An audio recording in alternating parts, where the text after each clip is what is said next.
എല്ലാവർക്കും വലിയൊരു ഓണ നമസ്കാരം. സീലിംഗ് കമന്ററി ആരംഭിക്കുന്നു.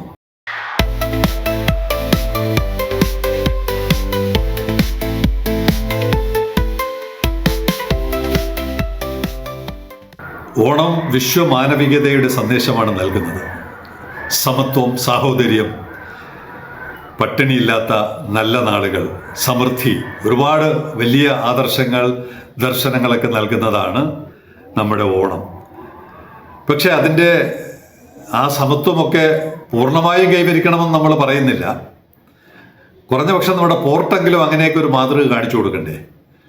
നമ്മുടെ പോർട്ടിലും വലിയ തോതിലുള്ള ഒരു അസമത്വം, നമ്മൾ എല്ലാം വളരെ പെട്ടെന്ന് വേണമെന്ന് ആഗ്രഹിക്കുന്നു, പക്ഷേ കുറേ സമയമെടുക്കുമായിരിക്കും. എന്നാലും ഈ ഒരു അനീതി ഓണനാളിൽ പ്രേക്ഷകരുടെ മുമ്പാകെ എത്തിക്കണമെന്ന് തോന്നുന്നു.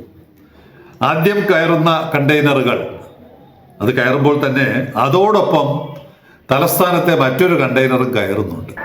പക്ഷെ കയറുന്നത് നമ്മുടെ പോർട്ടിൽ നിന്നാണെങ്കിലും അത് വന്നത് നമ്മുടെ സമീപ പോർട്ടിൽ നിന്നാണ്. ഞാൻ പേര് പറയുന്നില്ല, സമീപ പോർട്ടെന്നേ പറയുന്നുള്ളൂ. തലസ്ഥാനത്ത് നിന്ന് 7:08 അങ്ങോട്ട് പോയി, 12:08 ലോഡ് ചെയ്തു, 29 കയറാൻ പോകുന്നത്.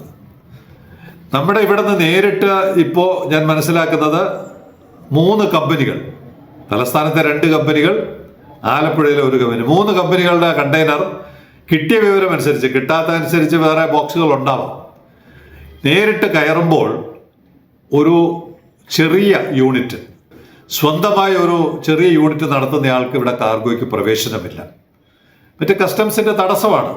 Direct port entry, direct port delivery എന്ന് പറയുന്ന ആ വ്യവസ്ഥ വെച്ച് നോക്കുമ്പോൾ 1 കണ്ടെയ്നറും 1.5 കണ്ടെയ്നറും ഒക്കെ ഉൽപ്പാദിപ്പിക്കുന്നവർക്ക് ഈ സെൽഫ് സീലിംഗ്, സെൽഫ് ഡിക്ലറേഷൻസ് സാധ്യമല്ല. അവർക്ക് കസ്റ്റംസിൻ്റെ ഒരു വലിയ അക്രഡിറ്റേഷൻ കിട്ടിയാൽ മാത്രമേ ഡയറക്റ്റായിട്ട് കൊണ്ടുവരാൻ പറ്റുള്ളൂ. ഈ ചെറിയ യൂണിറ്റുകൾക്ക് അത് സാധ്യമല്ല.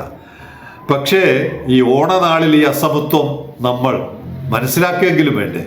അധികാരികളുടെ മുമ്പിൽ കൊണ്ടുവരികയെങ്കിലും വേണ്ടേ? അങ്ങനെ അദ്ദേഹത്തിൻ്റെ കണ്ടെയ്നർ ഇവിടെ നിന്ന് സമീപ പോർട്ടിലോട്ട് പോയി, അവിടെ നിന്ന് ഒരു കപ്പലിൽ കയറി നമ്മുടെ ഇവിടെ 26 എത്തുന്നു. ഇന്നെത്തും. അവിടെ ഇരിക്കും 2-3 ദിവസം. കുറവാണ്, ദിവസങ്ങൾ കുറവാണ്. എന്തെങ്കിലും 3 ദിവസം ഇരുന്നിട്ട് MSC ബെറിൽ തന്നെ മറ്റ് ഇവിടെ നിന്ന് കയറുന്ന കണ്ടെയ്നറുകളുടെ കൂടെ അതും കയറും. ഇത് പറയാൻ കാരണം ഒറ്റപ്പെട്ട സംഭവമല്ല. മുഖ്യമന്ത്രി, ഇനി വേറെ ആരോടും പറഞ്ഞിട്ട് കാര്യമില്ല, മുഖ്യമന്ത്രി ഇതൊന്ന് ശ്രദ്ധിക്കണം. ഇവിടെ MSC ഇവിടെ അടുപ്പിക്കുന്ന കപ്പൽ, അല്ലെങ്കിൽ ഇവിടെ അടുക്കുന്ന കപ്പൽ, ഇതിനകത്തോട്ട് ചരക്ക് കയറ്റാനും ഇറക്കാനും സൗകര്യം ഉണ്ടാക്കണം. അല്ലാതെ ഇവിടെ വരാത്ത കപ്പലുകളെ കുറിച്ചൊന്നും നമ്മളിപ്പോൾ പറയുന്നില്ല. കാരണം ഉദാഹരണത്തിന് ഇവിടെ നിന്ന് കോർഫക്കാനിൽ പോയ കപ്പൽ ദുബായ് കാർഗോ കൊണ്ടുപോകാമോ എന്ന് ചോദിച്ചിട്ട് കൊണ്ടുപോകാൻ പറ്റില്ല എന്ന് പറഞ്ഞു. നമ്മുടെ ഇവിടെ നിന്ന് കൊണ്ടുപോകേണ്ടതാണ്, കശുവണ്ടിയാണ്. പോർട്ട് വഴി കയറ്റാൻ പറ്റുമോ? ദുബായിക്കാണ്, പറ്റില്ല. പക്ഷെ കപ്പൽ ഇവിടെ വന്നു, ഇവിടെ ഡിസ്ചാർജ് ചെയ്തു, ലോഡ് ചെയ്തു, കപ്പൽ ദുബായ് കോർഫക്കാനിലോട്ട് പോയി, നടക്കുന്നില്ല.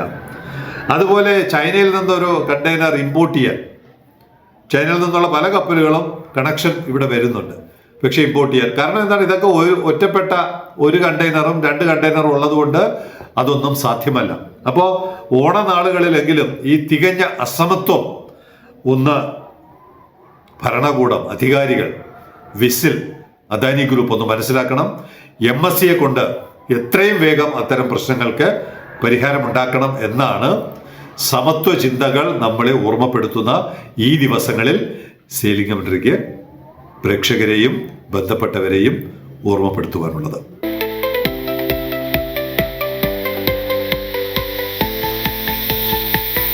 അടുത്ത കഥയും പറയുവാനുള്ളത് മുഖ്യമന്ത്രിയോടാണ്. കാരണം അദ്ദേഹം പോർട്ട് മന്ത്രി കൂടിയാണ്. ലോകം മുഴുവൻ അടുത്ത ഡെസ്റ്റിനേഷൻ, ഇൻവെസ്റ്റ്മെന്റ് ഡെസ്റ്റിനേഷൻ ഏതാവണം എന്നുള്ളൊരു ചർച്ച ഓൺലൈനിൽ ഇന്നലെ നടന്നു. അവർ പറഞ്ഞ പ്രധാനപ്പെട്ട 2-3 പോയിന്റുകൾ നമ്മൾ വളരെയധികം ശ്രദ്ധിച്ചു പഠിക്കേണ്ട വിഷയമാണ്. Recent shifts in global markets, supply chains, manufacturing economics are leading many companies to reassess their production footprint and location strategy. ലോകം മുഴുവനുള്ള കമ്പനികൾ പുനർവിചിന്തനം നടത്തിക്കൊണ്ടിരിക്കുകയാണ്. അവരുടെ മാനുഫാക്ചറിങ് ബേസ് എവിടെ നടത്തണം, ഡിസ്ട്രിബ്യൂഷൻ എവിടെ നടത്തണം എന്നൊക്കെയുള്ള ആഗോള ചിന്തയാണ്. ഇത് കേരളത്തിലും കർണാടകയിലും തമിഴ്നാട്ടിലും അല്ല, ലോകം മുഴുവനുമുള്ള കമ്പനികൾ, നമ്മുടെ ഫോബ്സ് ലിസ്റ്റിൽ വന്നിട്ടുള്ള 200 കമ്പനികളുടെ കൺസൾട്ടൻ്റായ ഒരു സ്ഥാപനമാണ് ഈ സെമിനാർ, ഓൺലൈൻ സെമിനാർ സംഘടിപ്പിച്ചത്. South Asia is one of these emerging locations with the highest economic growth of the world. നമ്മൾ 30 വർഷം പറഞ്ഞ കാര്യമാണ് ഇന്നലെ ലോകത്ത് ചർച്ച ചെയ്യുന്നത്. നമ്മൾ 30 വർഷമായി പറഞ്ഞാണ് ഈ ഇക്കണോമിക് ഗ്രോത്ത് എവിടെയാണ്. South Asia is one of these emerging locations with the highest economic growth of the world.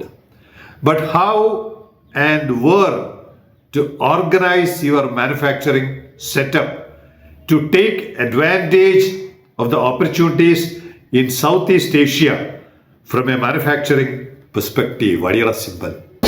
News ലെറ്ററിന്റെ 83ാമത്തെ issue ഒന്ന് മറിച്ചു നോക്കണം. പ്രധാന സ്റ്റോറി, ലീഡ് സ്റ്റോറി എന്താണ്? ലോകത്തിന്റെ ഇൻവെസ്റ്റ്മെന്റ്സിനും മാനുഫാക്ചറിങ്ങിനും ഏറ്റവും ഐഡിയൽ ലൊക്കേഷൻ നമ്മുടെ TRV യുമായി ബന്ധപ്പെട്ട ഡയമീറ്റർ, റേഡിയസ് ഒക്കെ വരുന്ന പ്രദേശങ്ങളാണെന്ന് 2 ആഴ്ച മുമ്പ് സെയിലിംഗ് കമന്ററി പറഞ്ഞത്, ന്യൂസ് ലെറ്ററിലൂടെ പറഞ്ഞത് അത് തന്നെയാണ് ആഗോള കൺസൾട്ടിംഗ് കമ്പനി പറയുന്നത്. But how and where to organise your manufacturing setup to take advantage of the opportunities in south east Asia from a manufacturing perspective. Take advantage, നമ്മൾ പറഞ്ഞത് നിങ്ങൾ ഇന്ത്യയിൽ ഉൽപ്പാദിപ്പിച്ചാൽ 150 കോടി പോട്ടെ, ഒരു 75 കോടിയുടെ എങ്കിലും യൂണിറ്റ് നിങ്ങൾക്ക് ഇവിടെ ഗ്യാരണ്ടീഡ് ആണ്. ബാക്കി നിങ്ങൾക്ക് എക്സ്പോർട്ട് ചെയ്യാൻ 1ാം തരം പോർട്ടുണ്ട്. ഒന്ന് മറിച്ചു നോക്കുക, നമ്മൾ എന്തുമാത്രം നേരത്തെയാണ്, ലോകത്തിന് മുമ്പെയാണ് നമ്മൾ ചിന്തിച്ചുകൊണ്ട് നമ്മൾ പ്രവർത്തിക്കുന്നത്. ഇവരും പറയുന്നത് സൗത്ത് ഈസ്റ്റ് ഏഷ്യ ആണ്. സൗത്ത് ഈസ്റ്റ് ഏഷ്യ എന്ന് പറഞ്ഞാൽ നമ്മൾ അടങ്ങുന്ന പ്രദേശം Singapore, Malaysia, China, Korea, Japan, Vietnam, Philippines, Indonesia.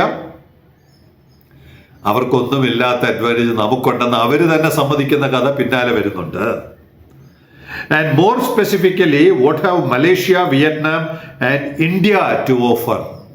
ഈ പറഞ്ഞതിനകത്ത് ഈ 3 രാജ്യങ്ങൾക്കും, more specifically what have Malaysia, Vietnam and India to, നമുക്ക് 3 പേർക്ക്, ഈ പറയുന്ന 3 രാജ്യങ്ങൾക്ക് എന്ത് ഓഫർ ചെയ്യാനുണ്ട് എന്നായിരുന്നു ചർച്ച.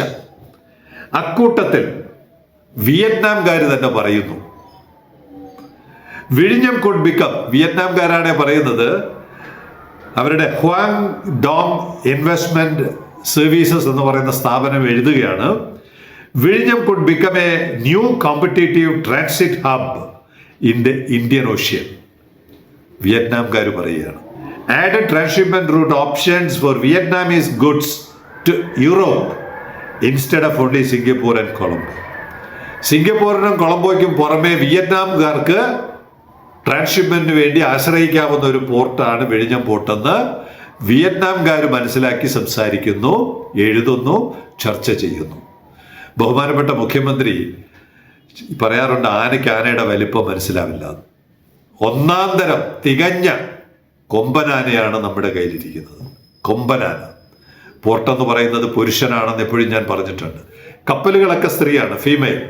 പോർട്ടെന്ന് പറയുന്ന പുരുഷനാണ്. അവിടെ നിന്നാണ് കപ്പലുകൾക്ക് ഹസ്ബൻഡറി സർവീസസ് കൊടുക്കുന്നത്.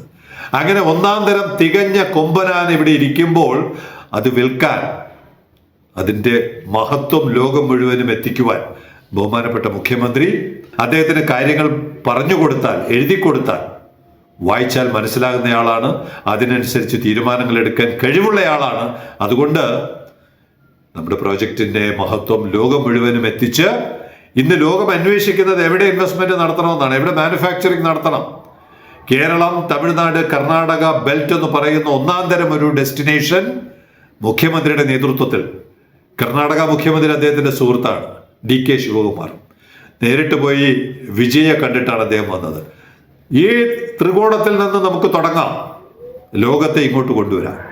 എല്ലാ ഓണാശംസകളോടെയും സെയിലിംഗ് കമന്ററി ഇന്നത്തേക്ക് നിർത്തുന്നു.